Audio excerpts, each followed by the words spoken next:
हाल के दिनों में कुछ राजनीतिक घटनाक्रम पर ध्यान दीजिए तो चार बातें बेहद कंफ्यूज कर रही हैं। पहला, अखिलेश यादव ने लोकनायक जयप्रकाश नारायण का नाम लेकर बिहार के मुख्यमंत्री नीतीश कुमार से केंद्र की एनडीए सरकार से समर्थन वापस लेने का रिक्वेस्ट कर दिया। वहीं इससे पहले तेलंगाना के सीएम रेवंत रेड्डी ने राज्य में आरक्षण में देने के लिए मतलब जाति जनगणना कराने की बात कही थी। उन्होंने ये भी कहा है कि राज्य में कास्ट सेंसस के बाद ही लोकल बॉडी के इलेक्शन कराए जाएंगे। वहीं इन दोनों घटनाक्रम से पहले देखें तो नीतीश कुमार के लिए भारत रत्न की मांग की आवाज बिहार के कुछ नेताओं ने उठाई है। सबसे दिलचस्प यह है कि नीतीश कुमार के विरोध में स्वर बुलंद करते रहे चिराग पासवान ने नीतीश कुमार को भारत रत्न दिए जाने की मांग का समर्थन भी किया। इन चारों घटनाक्रम पर नजर डालेंगे तो आपको केंद्र की वर्तमान राजनीति और नीतीश कुमार के हाथों में सत्ता की चाबी का गुण गणित समझ में आने लगेगा। नहीं तो आपको हम समझाते हैं। दरअसल केंद्र में नरेंद्र मोदी के नेतृत्व में राष्ट्रीय जनतांत्रिक गठबंधन यानी एनडीए की सरकार पूर्ण बहुमत से तो चल रही है, लेकिन सत्ता की चाबी दो प्रमुख दलों टीडीपी और जेडीयू के हाथों में। नीतीश कुमार की पार्टी जेडीयू के पास लोकसभा की 12 सीटें हैं, वहीं आंध्र प्रदेश के मुख्यमंत्री एन चंद्रबाबू नायडू की टीडीपी के पास 16 सीटें। बीजेपी 240 सीटों के दम पर सबसे बड़ी पार्टी जरूर है, लेकिन बहुमत के 272 के आंकड़ों से बहुत दूर यानी कि 32 सीट दूर है। जाहिर है कि बिना इन दोनों के कंधों के यानी टीडीपी और जेडीयू के सरकार चला पाना मुश्किल है। हालांकि कई छोटे सहयोगी पार्टियां भी हैं जो एनडीए सरकार में सत्ता के साझेदारी हैं। इसमें शिवसेना शिंदे गुट की 7 सीटें,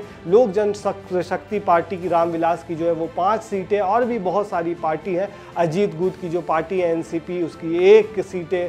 तो ये सारी पार्टियां हैं। अब समझिए कि खेल क्या है असल में।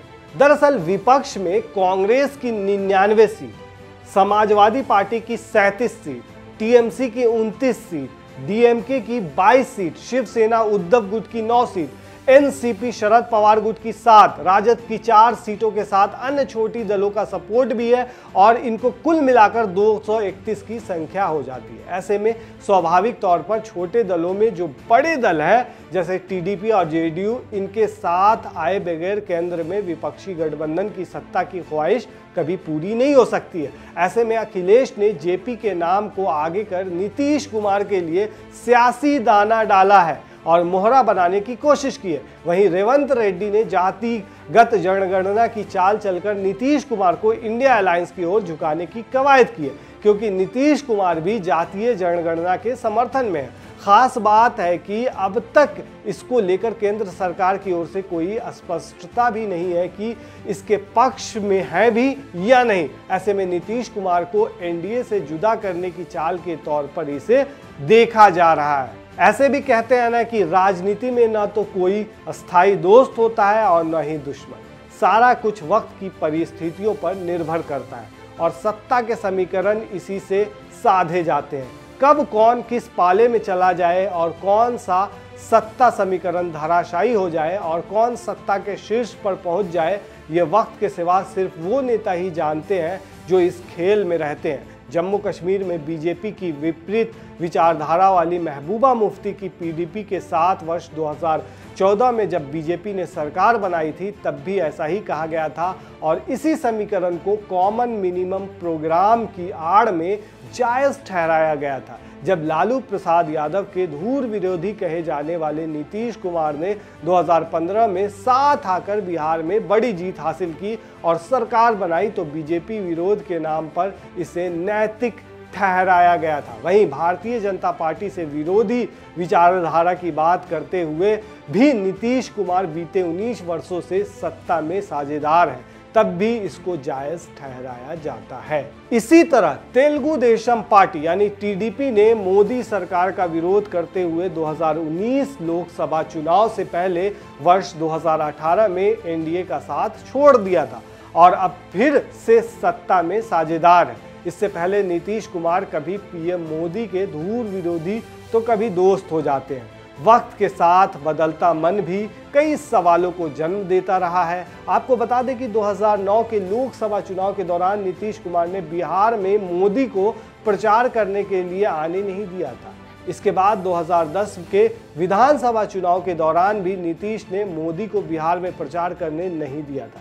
जून 2010 में पटना में बीजेपी की राष्ट्रीय कार्यकारिणी की बैठक से पहले पटना के अखबारों में विज्ञापन छपे, जिसमें नरेंद्र मोदी को नीतीश कुमार के साथ हाथ मिलाते हुए दिखाया गया था। इससे नीतीश इतने नाराज हुए कि उन्होंने बीजेपी नेताओं के लिए डिनर तक कैंसिल कर दिया था। जी हाँ, नीतीश कुमार ने तो कोसी बाढ़ राहत के लिए गुजरात सरकार से मिला 5 करोड़ रुपए का चेक भी लौटा दिया था। अब इसी से समझ सकते हैं कि कितनी तलखी थी उस वक्त। इसके बाद जब बीजेपी ने सितंबर 2013 में नरेंद्र मोदी को प्रधानमंत्री पद का उम्मीदवार बनाया तो नीतीश कुमार इससे और ज्यादा नाराज हो गए। इसके बाद जून 2013 में नीतीश कुमार ने एनडीए से अलग होकर बीजेपी और जेडीयू के 17 साल का साथ छूट गया। 2014 का लोकसभा चुनाव नीतीश कुमार ने अकेले लड़ा, लेकिन उनकी करारी हार हुई। 2014 में नीतीश ने सीएम पद से इस्तीफा दे दिया। इसके बाद 2015 में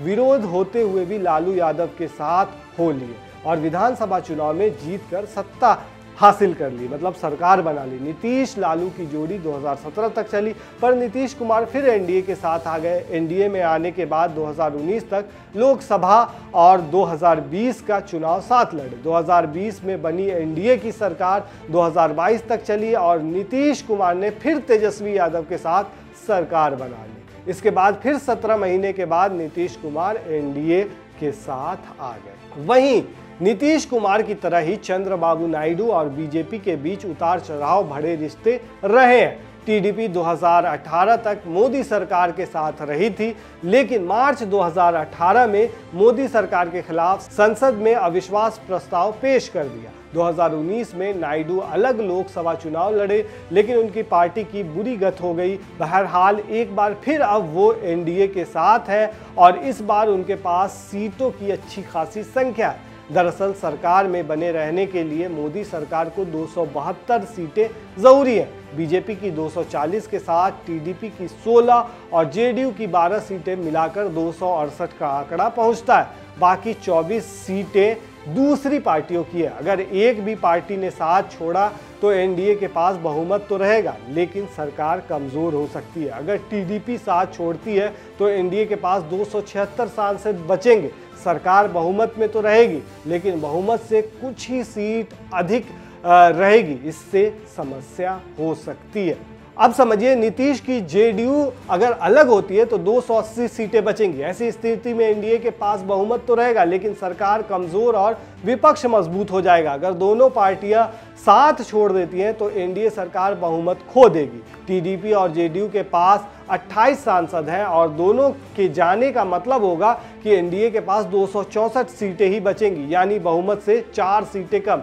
इसी बीच नीतीश कुमार को भारत रत्न की मांग, अखिलेश यादव का जयप्रकाश नारायण का नाम लेकर नीतीश कुमार से मोदी सरकार से समर्थन वापस लेने का आग्रह करना और इससे पहले रेवंत रेड्डी का जातिगत जनगणना कराने का ऐलान केंद्र की राजनीति को भी टेस्ट करने के साथ ही ट्विस्ट भी कर दिया है। हालांकि जेडीयू ने इसे खुले तौर पर इनकार कर दिया है कि उसका पाला बदलने का कोई मूड नहीं है, लेकिन कहते हैं ना, राजनीति है और राजनीति में तो कभी भी कुछ भी हो सकता है।